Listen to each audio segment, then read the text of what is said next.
Untuk pembahasan yang pertama, ada pengertian pembelajaran.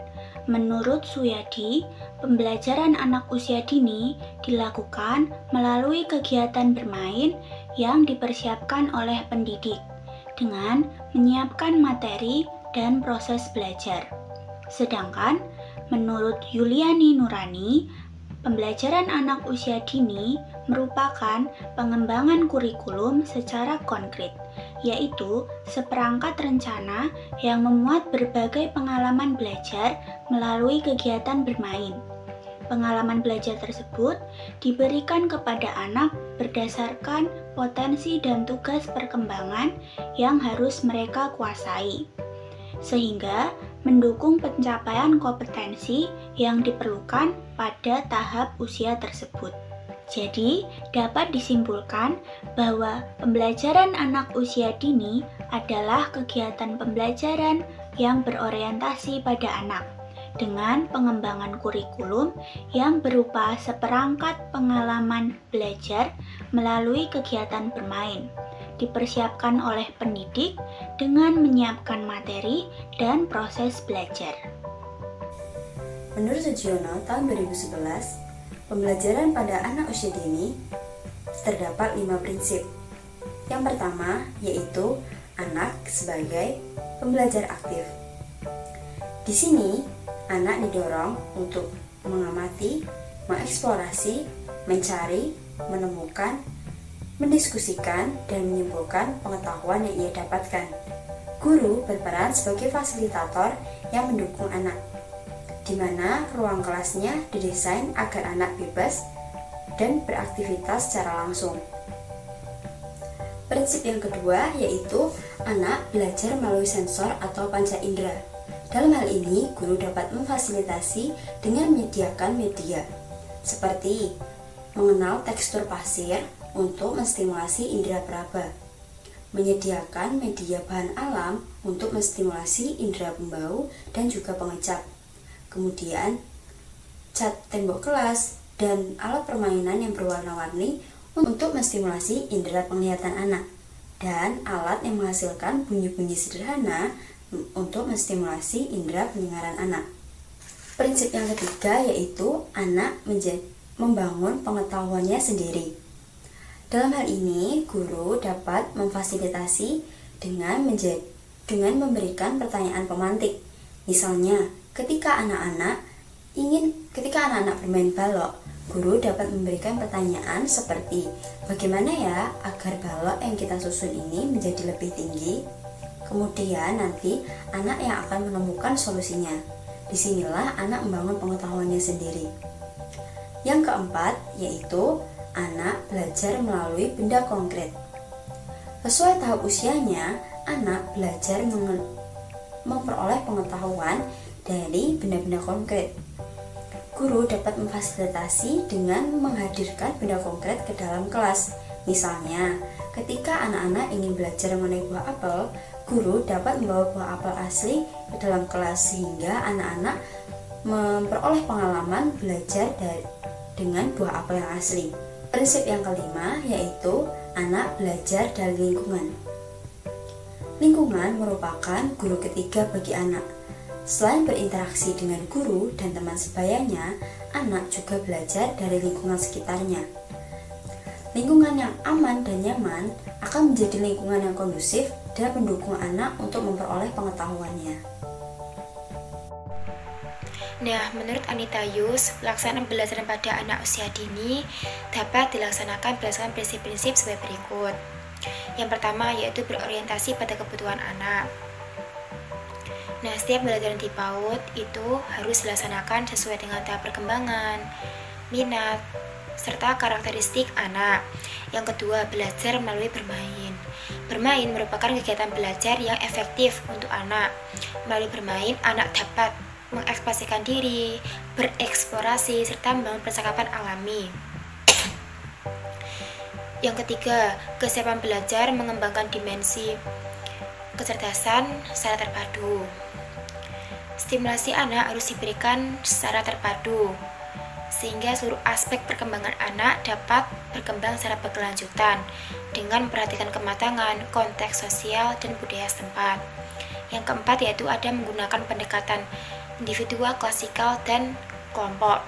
Pendekatan klasikal yaitu pendekatan yang melibatkan seluruh kelas dalam kegiatan yang sama. Pendekatan individual yaitu fokus pada satu anak untuk diberikan bimbingan, bantuan, serta stimulasi sesuai dengan kebutuhan anak tersebut.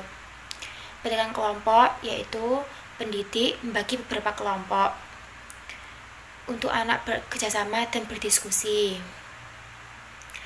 Yang kelima, ada lingkungan yang kondusif. Sebagai pendidik, kita harus menyiapkan lingkungan yang aman, nyaman, bersih, wangi, terawat, rapi, serta menarik untuk anak. Yang keenam, ada menggunakan berbagai model pembelajaran. Nah, setiap pendidik dapat memanfaatkan berbagai model pembelajaran seperti kelompok, area, sentra, serta proyek atau PJBL dan lain-lain. Yang ketujuh, mengembangkan keterampilan hidup dan hidup beragama. Di dalam PAUD itu bukan hanya mengajarkan akademik, tapi membiasakan hal-hal yang sederhana seperti merapikan mainan, antri, serta berdoa sebelum makan. Yang kedelapan yaitu menggunakan media dan sumber belajar.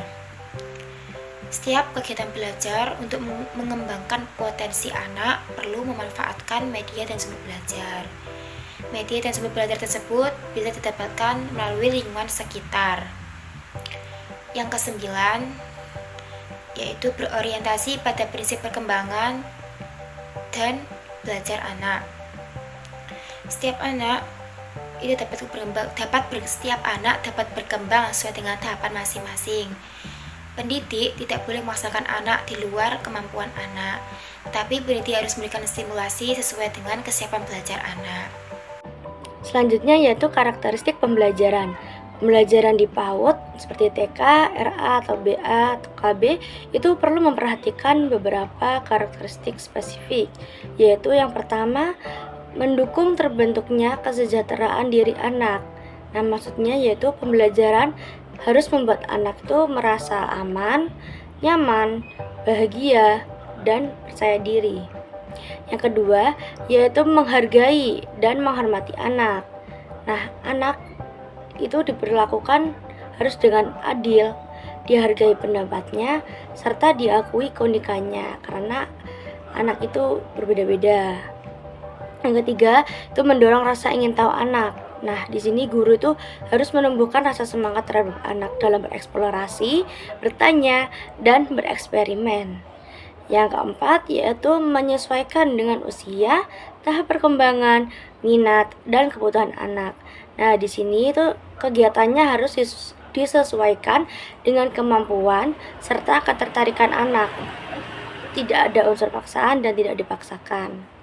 Yang kelima, yaitu memberikan stimulasi secara holistik integratif. Maksudnya, pembelajaran itu harus mencakup aspek motorik, kognitif, bahasa, sosial emosional, dan spiritual secara menyeluruh. Yang keenam, yaitu memberikan tantangan, bimbingan, dan dukungan melalui interaksi bermakna. Nah, maksudnya di sini itu yaitu anak diberi kesempatan untuk mencoba, dibimbing dengan percakapan yang positif, serta didukung agar berkembang. Yang ketujuh yaitu melibatkan keluarga sebagai mitra. Nah, di sini nih orang tua juga ikut berperan dalam mendukung dan melanjutkan pembelajaran anak dari rumah. Jadi tidak hanya dari sekolah saja. Nah, yang kedelapan yaitu memanfaatkan lingkungan dan teknologi sebagai sumber belajar. Nah, sumber belajarnya itu bisa dari alam sekitar, benda nyata, serta media digital yang dipakai untuk memperkaya pengalaman belajar anak. Dan yang terakhir yaitu yang kesembilan, menggunakan penilaian otentik. Nah, perkembangan anak itu dinilai dari aktivitas sehari-hari, saat bermain dan belajar misalnya. Jadi bukan hanya pada saat tes saja. Selanjutnya ada juga yang mengemukakan bahwa pelaksanaan pembelajaran itu diselenggarakan dengan beberapa karakteristik pembelajaran. Nah, yang pertama yaitu ada memanfaatkan asesmen awal, proses, dan akhir. Jadi di sini tuh guru menilai itu sejak sebelum, saat, dan setelah pembelajaran untuk tahu kebutuhan serta perkembangan anak itu seperti apa. Yang kedua yaitu menggunakan hasil asesmen untuk menyesuaikan pembelajaran. Nah, dari hasil penilaian itu dipakai sebagai dasar untuk menyesuaikan metode dan strategi dalam pembelajaran anak. Yang ketiga yaitu memprioritaskan kemajuan belajar anak. Nah, fokus utama pada perkembangan nyata anak, jadi bukan sekedar mengejar target materi dari kurikulum. Yang terakhir yaitu yang keempat, berdasarkan refleksi kolaboratif. Nah, di sini tuh guru melakukan evaluasi bersama pendidik lain agar pembelajaran itu lebih tepat dan efektif. Pembahasan yang terakhir mengenai prinsip dan karakteristik pembelajaran di PAUD yaitu tentang siklus pembelajaran. Sebelum itu, apa sih yang dimaksud dengan siklus? Ya, siklus adalah suatu rangkaian kegiatan yang terjadi berulang-ulang dengan tetap dan teratur. Dengan demikian, siklus pembelajaran merupakan tahapan atau rangkaian proses yang berulang-ulang dan sistematis dalam kegiatan belajar mengajar yang bertujuan untuk membantu anak menguasai materi, mengembangkan keterampilan, serta mengembangkan sikap dan nilai. Dalam konteks PAUD, siklus pembelajaran digunakan sebagai panduan bagi guru untuk merancang dan melaksanakan kegiatan pembelajaran di kelas. Terdapat 3 tahap atau siklus dalam pengembangan pembelajaran di kelas. Yang pertama yaitu tahap perencanaan. Pada tahap ini, guru menyusun RPPH berdasarkan tema, kebutuhan, dan karakteristik anak. Selain itu, di tahap ini, guru juga akan menentukan tujuan pembelajaran, kegiatan bermain, media, serta strategi yang akan digunakan. Selanjutnya, tahap yang kedua yaitu tahap pelaksanaan. Pada tahap ini, guru melaksanakan kegiatan pembelajaran berdasarkan RPPH yang sudah dibuat. Proses ini melibatkan interaksi langsung dengan anak melalui kegiatan bermain, bernyanyi, bercerita, bereksperimen, maupun kegiatan lain yang menyenangkan. Tahap yang terakhir yaitu tahap pelaporan. Pada tahap ini, guru melakukan penilaian pada proses dan hasil belajar anak melalui asesmen sumatif. Data yang diperoleh kemudian diolah menjadi laporan hasil belajar anak. Laporan tersebut memuat informasi mengenai semua aspek perkembangan anak. Selain itu, laporan tersebut berfungsi sebagai dasar perencanaan pembelajaran berikutnya, sehingga kegiatan pembelajaran dapat disesuaikan dengan kebutuhan dan potensi anak. Jadi, sebelum melaksanakan kegiatan pembelajaran di kelas, guru perlu memahami dan menyusun siklus pembelajaran dengan baik, karena perencanaan yang disusun secara matang akan mendukung semua aspek perkembangan anak secara menyeluruh. Kehadiran guru dalam proses pembelajaran di kelas tidak hanya berfungsi untuk memastikan tercapainya tujuan pembelajaran, tetapi juga untuk mencatat hal-hal yang masih perlu diberi stimulasi atau diperbaiki sebagai dasar perbaikan pembelajaran selanjutnya. Oleh karena itu, tahap perencanaan, pelaksanaan, pelaporan ini menjadi satu kesatuan yang tidak dapat dipisahkan, karena ketiga tahap ini akan membentuk sebuah siklus yang utuh untuk menjamin terselenggaranya layanan pembelajaran yang bermutu dan